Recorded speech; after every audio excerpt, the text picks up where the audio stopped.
the opposition here led by Tony.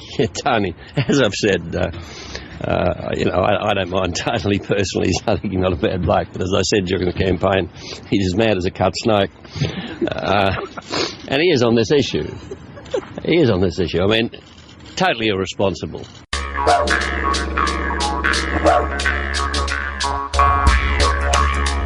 G'day guys, and welcome to Aussie English. My objective here is to teach you guys the English spoken down under.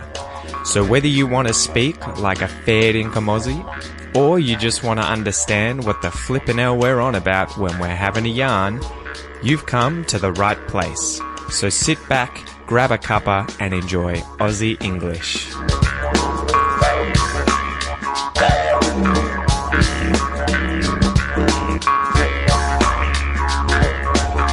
G'day you mob, how's it going? And welcome to this episode of the Aussie English Podcast. Oof. It has been a long day. And it is only 1 p.m. I tell you what, guys. I've been working on this video for the sounds E and I, right? From sheep and ship, or beach and bitch. I know this is a hard one. I've been working on this video for ages and I've turned into a perfectionist. It's just taking forever to finish, but I hope you guys enjoy it. It'll be up hopefully tomorrow or this weekend, and I hope you guys aren't getting sick of kangaroos, because I keep finding them around close to where I live at the moment, and they're just really fun to film. So it's nice to add them in to these videos. Anyway, welcome to the Aussie English Podcast, guys. This is the number one podcast for anyone and everyone wanting to learn Australian English. Whether you want to learn English in general too, it's all the same thing, really. There'll just be the odd slang word and slang expression in the Aussie English Podcast episodes. Anyway, the Aussie English Podcast is brought to you by the Aussie English Classroom, guys. This is the online learning classroom where you guys get access to all the bonus content for these episodes, the transcripts, the MP3s, the videos that I create for each of these episodes. So if you're a serious learner, you're an advanced learner or intermediate to advanced, and you want to take it to the next level, the classroom is really the place for you guys to go. It's just $1 for your first month. So you can really take a massive advantage of this offer, guys. Get in there, even if it's not for you, you can unsubscribe at any time. But there's about 50 courses in there currently that you can complete at your own time. And this is how I keep doing what I'm doing. So if you sign up, you're supporting me and you're improving your English. Remember too, if you want the transcripts and the MP3s, and that's all you want for every single one of these podcast episodes, you can sign up at the Aussie English Podcast for about $5 a month in order to get the transcripts and MP3s. Anyway, let's get into today's episode, guys. That intro clip was from a short video that I found online where our ex-Prime Minister Bob Hawke is talking to our also ex-Prime Minister Julia Gillard about another ex-Prime Minister, Tony Abbott. And Bob Hawke calls Tony Abbott as mad as a cut snake. And we'll get into what that means exactly at the end. But in today's Aussie English Fact, I'm going to talk about 7 or so different Australian expressions that many people know in Australia, and some use them sometimes. They might use them as a joke, but they don't often say them normally.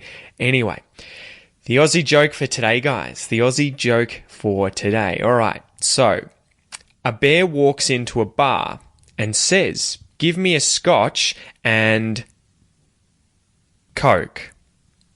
And the bartender says, "Why the big pause?" And the bear shrugs and says, "Oh, I'm not sure. I was just born with them." I'm not sure. I was just born with them. Do you get it, guys? Okay, so the bear's walked into the bar and he said, "Give me a scotch and Coke," but he paused between the words "and Coke." He paused. He made a pause. That's a pause, okay? P-A-U-S-E. And the bartender says, "Why the long pause?" P-A-U-S-E, as in, why did you stop talking? And the bear interprets this as pause, P-A-W-S, to mean what the animal has as hands, right? The bear's hands with claws aren't hands technically, they're paws, P-A-W-S. So that's the joke there, guys. A bear walks into a bar and says, "Give me a scotch and Coke." The bartender says, "Why the big pause?" And the bear shrugs and says, "I don't know. I was just born with them." So today's expression, guys, is to sink your teeth into it, or to sink your teeth into something. And this one comes from Akan. He suggested this and he finally got it. In fact, it was a bit difficult.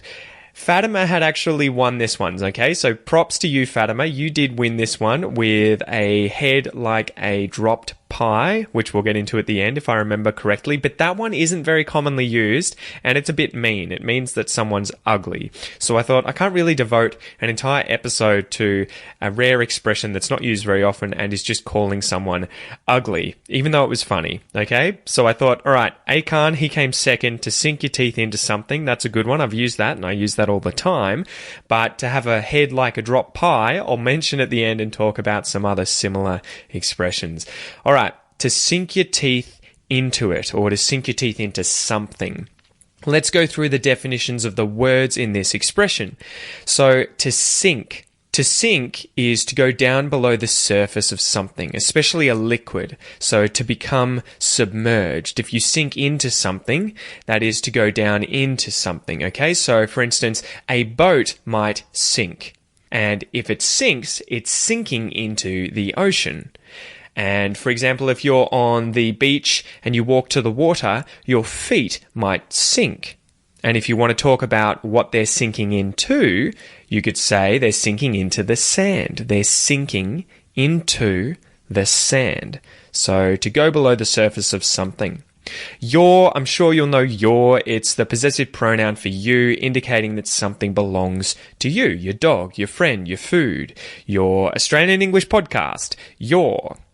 Teeth is the plural of the word tooth. Again, I'm sure you guys know this one. And a tooth is a bony enamel-coated structure in your jaw that you use for biting things, for chewing things, okay? A tooth, and the plural is teeth. It's another one of those words where it's an irregular plural word, okay? Like geese and goose, teeth and tooth, as opposed to tooths. So what does to sink your teeth into something mean? To sink your teeth into something. If you sink your teeth into something, obviously, literally, that would be that you're biting something, right? You're sinking your teeth. Your teeth are going below the surface of some food. You're sinking your teeth into something. So we can use to sink your teeth into something to mean to take a bite of something good to eat something. Sink your teeth into this food. Eat it. But we can use it figuratively to mean to start doing something or to become involved in something, especially if you do this with one's utmost energy. So to do this energetically, or to do it with determination or enthusiasm, that is to sink your teeth into something figuratively. So let's go through 3 examples, guys, of how I would use the expression to sink your teeth into it, or to sink your teeth into something. So, okay, example number 1. Imagine that you're at a mate's place. He's asked you around for a barbecue. He wants to have a cook-up at his place. He wants you to bring your wife around so that she can hang out with his fiancée, wife, or partner, and everyone else's as well, while you guys are out on the deck sinking a few tinnies or sinking a few stubbies. So that's like to drink a few cans of something, to sink a few tinnies, or to drink a few bottles of something, to sink a few stubbies. That's a very Australian thing to say, to sink a drink, okay, to sink something. So you're hanging out on the deck. It's a potluck party where you've had to bring your own food, right? You've brought something to offer or to contribute to the barbie. You remember when you were at home, you remember you had some kangaroo snags, some kangaroo sausages that you really wanted to bring, but they were hidden away somewhere in one of your freezers or your fridges. So you had to search through each one. You had to go through every nook and cranny, and finally you found them and you and your wife headed over to the party. So you get cooking, you're out on the deck shooting the shit with your mates, which is an informal way of saying having a yarn, having a chat, talking with your friends on the deck, cooking up all the snags and other food on the barbie, whilst your missus, your wife, is inside laughing it up, having a good time with her girlfriends. So when the food's finally ready, you might yell out to the girls, "Hey girls, grubs up. Come out and sink your teeth into this. Come out and sink your teeth into this food. So sink your teeth into the food, start eating the food vigorously and enjoy it, okay? That's the literal use of the expression to sink your teeth into it. Start eating. Example number 2, okay, carrying on from the previous example, so this is connected to that previous example. Imagine that it is now late in the evening after this party. So you've eaten a heap, you've drunk even more than your fair share of grog. You announce to everyone that it's time for you and your wife to pull up stumps to finish for the evening and to head home because you're wrecked, you're tired, you need to sleep, you need to pack it in, you need to hit the sack, go to bed, because in the morning you've got a bunch of work waiting for you that you have to sink your teeth into. So you have to start doing this work. You have to do it in a determined fashion, even though you might not be that enthused about doing this work, but you need to finish it. So you might say, look guys, we've got to pack it in, we've got to pull up stumps and head home because tomorrow morning I've got to get up at the crack of dawn. I have to get up at sparrow's fart. Another informal expression there. I have to get up really early and I have to sink my teeth into this work. I've got a lot of work to do. I've got to sink my teeth into it. Example number 3, guys. Example number 3. So now imagine you and your wife, you are real bookworms. So you love to read books, you're bookworms. You head out to Readings or to Dimmicks. These are 2 different bookstores in Australia. Or maybe you jump online on Amazon or on eBay and you buy a couple of books to read there. You order them in the post, okay? So they're coming to you in the post. You are really excited. They're going to arrive in a week or 2 and you can't wait for the postie to ride up on his little motorbike and deliver these books. So the day comes, you open the door, you hear the postie riding up on his little motorbike. Beep, beep, beep, beep, beep. Beep, beep. He shows up at the door, hands you the books and says, if I'm not wrong, these feel like books in this parcel. And you might say, yeah, that's it. And I can't wait to sink my teeth into them. I can't wait to start consuming them, to start reading them. I really can't wait to sink my teeth into them. And he might reply, well, here you go. Have at them, as in begin doing what you want to do with them. Have at them. Go and sink your teeth into them. I won't hold you. Enjoy. And you might head inside, rip the parcel open, pull out the first book, sit down in your couch and start sinking your teeth straight into the book. So hopefully now, guys, you understand the expression to sink your teeth into something. This could be the literal meaning of this expression, to take a bite of something or to start eating something sort of ravenously or vigorously. But it can also be used figuratively to mean start doing something or becoming involved with something with one's utmost energy, determination, or enthusiasm. So, as usual, guys, now we'll go through a little listen and repeat exercise, and this is your chance to practice your pronunciation. So, I leave a bit of space after each word or phrase that I say, and this is where you should repeat this out loud, or maybe, if you're around other people, you could do it quietly, but I would really suggest saying these words out loud and trying to copy my pronunciation, okay? So, listen and repeat after me, guys. To sink, to sink ya, to sink your teeth, to sink your teeth into, to sink your teeth into it, to sink your teeth into it. To sink your teeth into it. To sink your teeth into it.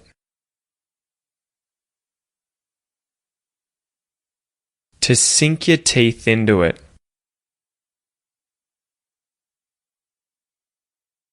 I sank my teeth into it.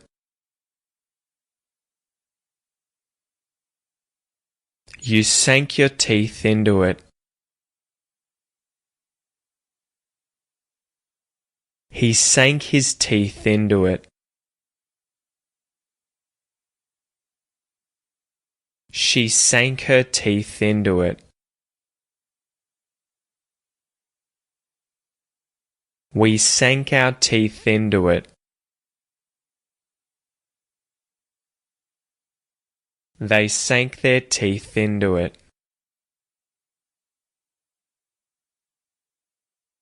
It sank its teeth into it.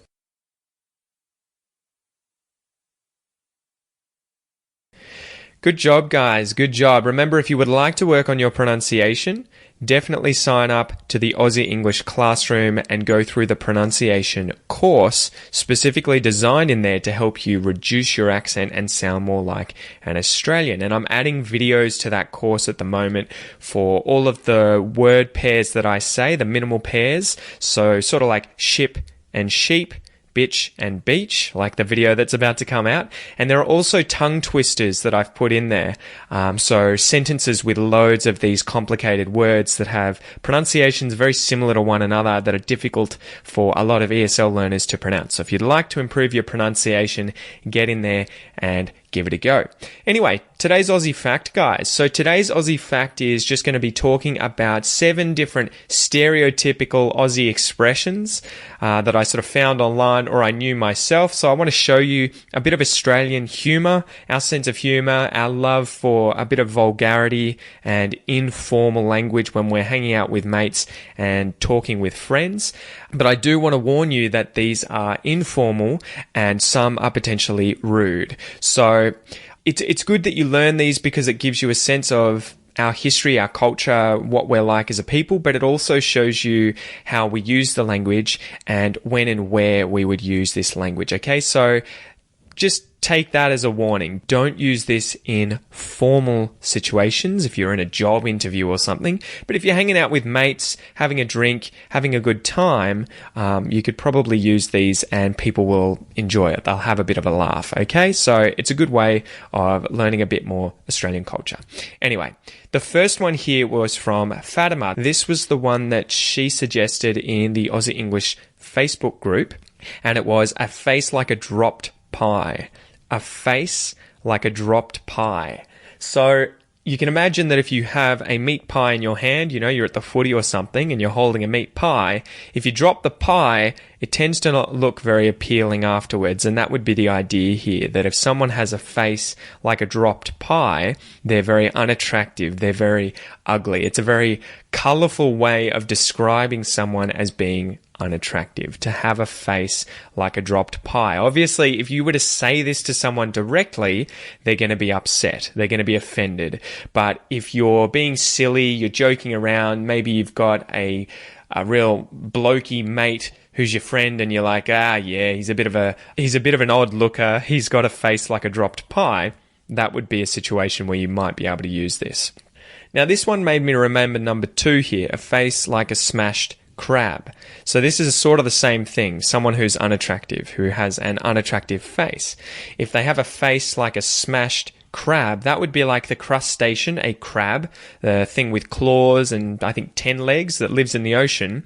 If you were to get one of these crabs, whether you're in a restaurant eating it or you've accidentally stepped on one on the beach or something, when it's crushed, it looks very unappealing, right? There's guts everywhere, there's bits of cracked shell, so it's very ugly. It's very unappealing. So if someone has a face like a smashed crab, they're unattractive. Again, I've heard this. I've probably used it as a joke with very close friends at some point in the past, although I probably wouldn't use it today unless I was really just trying to be stupid or get someone to laugh at the fact that it's sort of such a silly expression, which is the case with most of these.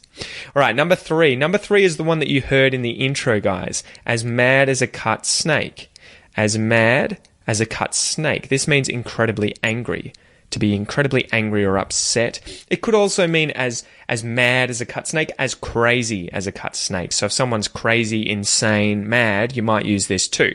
So our Prime Minister used it, and this is one that I hear more often, and it just means that someone is crazy, is mad.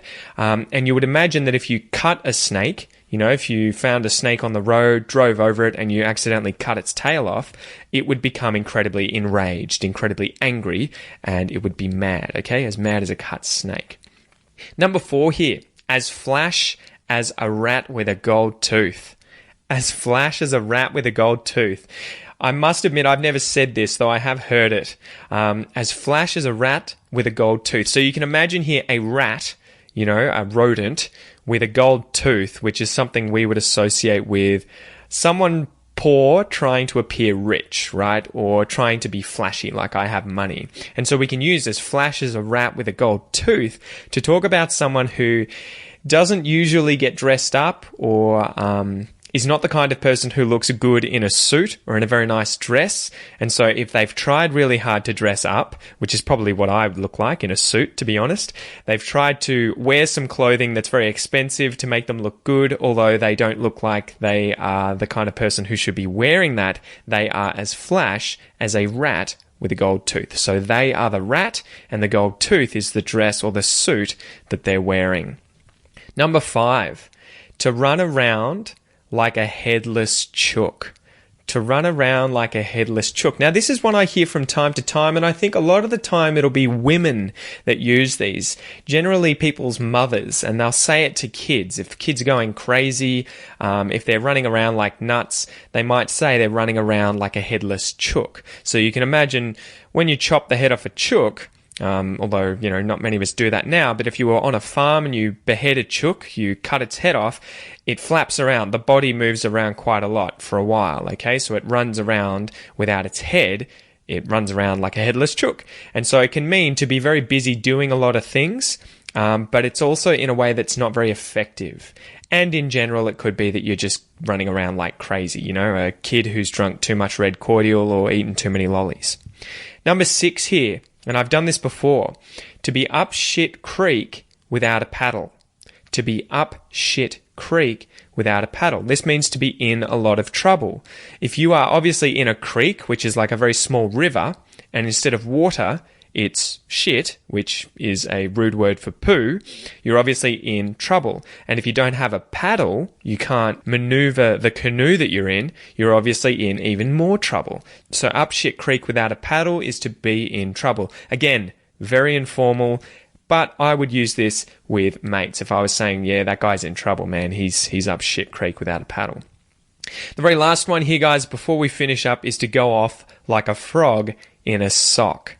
To go off like a frog in a sock. A frog is that animal that goes ribbit, ribbit, ribbit, ribbit. And if you were to put that in a sock, if you caught a frog in a pond or a stream or a creek, hopefully not a shit creek, if you put that frog in a sock, you would imagine he wouldn't be very happy and he would be hopping around. He'd be trying to escape. He'd be moving around like crazy in that sock. So that would be him going off. He's getting angry, he's getting upset, he's moving, he's going off. So if you go off like a frog in a sock, in fact, it wouldn't be you. It would usually be something like a party or an event. It's going off like a frog in a sock. It means for that event to be in full swing, to be really loud, for everyone to be having a great time, for it to be in full swing. That would be like, oh yeah, this party is going off. It's going off like a frog in a sock. So there you go, guys. There are 7 stereotypical Aussie expressions. Remember, these are very informal. I would use them with friends. I would not use these in any kind of formal situation at work. I would not use them in job interviews. I would probably not use these with people I haven't met or don't know properly, okay? So when you first meet someone, don't use these. But they're worth knowing, they're worth understanding, because the more you become accustomed with Australian English, with Australian culture, and you realize when and where you can use these correctly, they will make a lot of people laugh and make you seem a lot more like you're part of the Australian culture. So that's why I think it's important to teach these. Anyway, guys, thank you so much for joining me. It's been a long episode. I hope you have a ripper of a week, and I'll chat to you soon. All the best, guys. See ya. G'day, mate. Thanks for listening to this episode of the Aussie English Podcast. If you wish to support the podcast and help me keep bringing you content, you can do so via my Patreon page. Remember, it's my mission here at Aussie English not only to help you understand Australian English, but to speak it like a native. If that's your goal, make sure you enroll in the Aussie English Classroom, guys, where you'll get all the bonus content for today's episode designed to improve your English even faster. Have a ripper of a day, and I'll see you in class.